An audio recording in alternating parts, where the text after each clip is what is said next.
اعوذ باللہ من الشیطان الرجیم بسم اللہ الرحمن الرحیم۔ نمازی اور شیطان کا واقعہ۔ ایک شخص اندھیری رات میں فجر کی نماز پڑھنے کے لیے گھر سے نکلا۔ اندھیرے کی وجہ سے اسے ٹھوکر لگ گئی اور وہ منہ کے بل کیچڑ میں گر گیا۔ کیچڑ سے اٹھ کر وہ گھر واپس آیا اور لباس تبدیل کر کے دوبارہ مسجد کی طرف چل دیا۔ ابھی چند قدم ہی چلا تھا کہ دوبارہ اسے ٹھوکر لگی اور وہ دوبارہ کیچڑ میں گر گیا۔ کیچڑ سے اٹھ کر وہ پھر دوبارہ اپنے گھر گیا، لباس بدلا اور مسجد جانے کے لیے دوبارہ گھر سے نکلا۔ جیسے ہی وہ اپنے گھر سے باہر نکلا تو اس کے دروازے پر اسے ایک شخص ملا جو اپنے ہاتھ میں روشن چراغ تھامے ہوئے تھا۔ چراغ والا شخص چپ چاپ نمازی کے آگے مسجد کی طرف چل دیا۔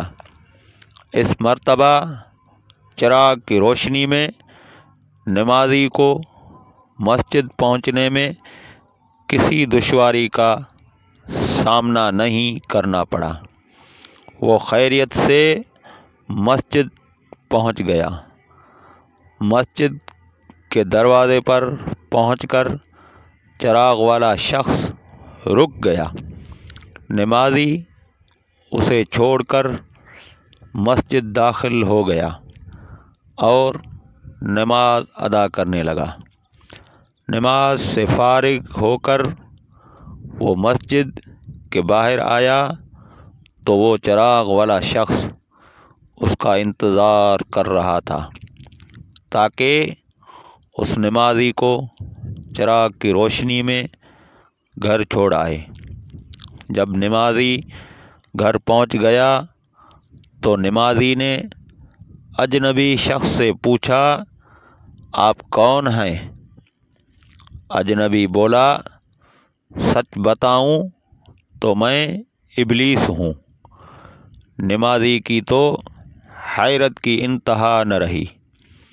اس اجنبی کی یہ بات سن کر نمازی سوچنے لگا، ابلیس شیطان کیسے مجھے مسجد تک چھوڑ سکتا ہے؟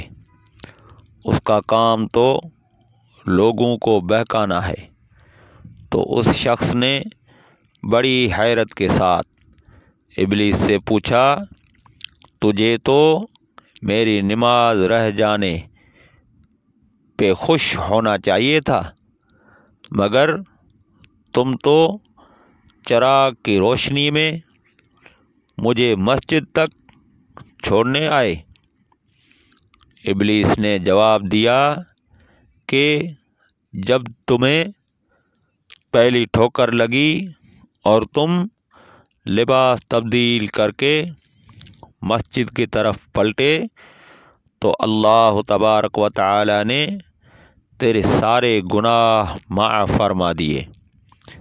جب تمہیں دوسری ٹھوکر لگی تو اللہ تبارک و تعالی نے تمہارے پورے خاندان کو بخش دیا، جس پر مجھے فکر ہوئی کہ اگر اب تمہیں اور ٹھوکر لگی تو اللہ تبارک و تعالی کہیں تمہارے اس عمل کے بدولت تمہارے سارے گاؤں کی مغفرت نہ فرما دے۔ اس لیے میں چراغ لے کر آیا ہوں کہ تم بغیر گرے مسجد تک پہنچ جاؤ۔ اس شخص نے جیسے ہی یہ بات سنی تو اس نے اللہ تعالی کی بارگاہ میں اپنا سر جھکا کے اللہ کا شکر ادا کیا۔ تو دوستو، یہ ہے ہمارے رب کی شان۔ وآخر دعوانا الحمد للہ رب العالمین۔